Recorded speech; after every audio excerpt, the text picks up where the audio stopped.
distinguished guests, ladies and gentlemen. It is a profound honor to welcome you here in Skopje today.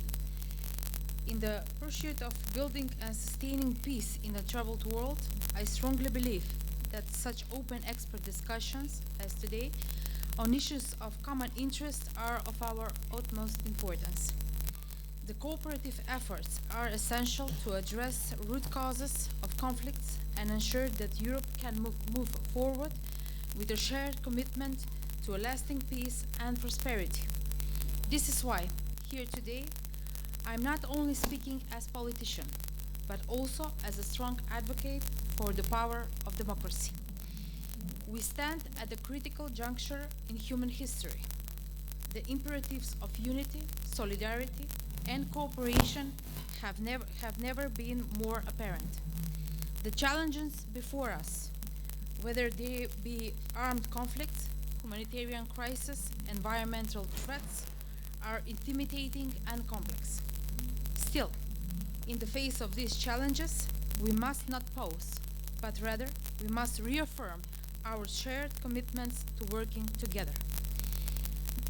560 days of a brutal, illegal war on European soil.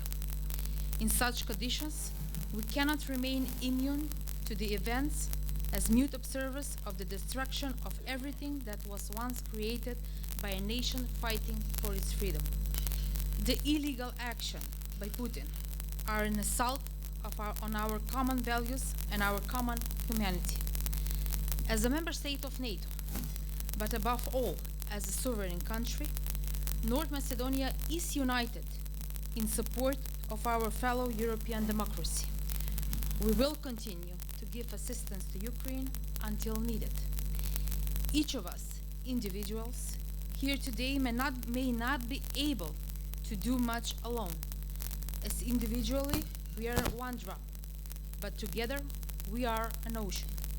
And while no one can compensate the Ukrainian people and Ukrainian leadership for going through suffering, we can show them and encourage them by word and deed, and offer them comfort, encouragement, and support in their efforts to protect their own country. In the words of Karl von Clausewitz, starting a war might look easy, but conducting it and then winning it is a very different proposition altogether. Putin made mistakes, and I will say several mistakes, but one of them was believing that he can divide NATO. Instead, the alliance is stronger and I will say more aligned than ever. By undermining our unity, Putin united us even more. Another mistake that he has made was undermining the determination of Ukrainian people. His goal was to erase the identity, culture, and territory of Ukraine, but instead he strengthened the Ukrainian national identity and intensified their determination to write their own future.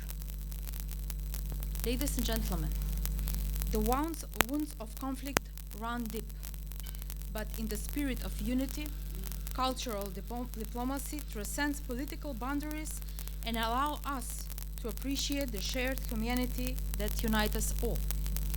Allow me shortly to reiterate the past 3 decades of the events in my country, becoming an example of functional, stable, and multi-ethnic democracy that practice European values. We started from the referendum for independence 32 years ago and escaping war on Macedonian soil, went to signing 2 agreements bearing the names of 2 lakes, Ohrid and Prespa, with the mission to create a functioning multi-ethnic democracy and pave the way to our NATO membership. Today, highlighting the European concept of unity in differences, we are working on constitutional amendments to secure our path to European Union.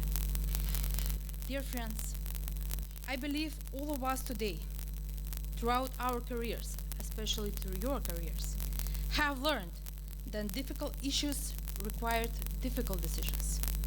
All those decisions, agreements, compromises were not easy and are not easy to make even today.